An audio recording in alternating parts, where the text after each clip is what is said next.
সেই চিরচেনা আলোক দেওয়া অমরেশ বসু ডিগ্রি কলেজের আমতলা। আম গাছটি তেমনই আছে, কিন্তু এই আম গাছকে জুড়ে রয়েছে কত মানুষের, কত ছাত্রের হাজারো কাহিনী। এখন এই জায়গাটা ঘিরে দেওয়ার কারণে এই জায়গাটা এখন কেউ আর বসতে পারে না। জায়গাটা খুবই জরাজীর্ণ হয়ে গেছে। আম গাছের পাশে অবশ্য একটা কৃত্রিম বসার স্থান করা হয়েছে। আগে এই জায়গাটা কোনো প্রকার ঘেরা ছিল না, তখন এই জায়গাগুলো বসে খুব একটা শান্তি পাওয়া যেত।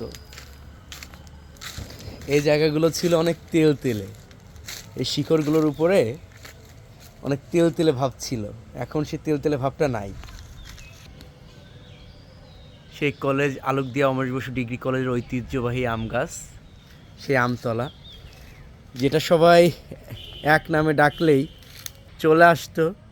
আমরা আলোক দিয়া অমরেশ বসু ডিগ্রি কলেজে আছি, কলেজের আমতলা।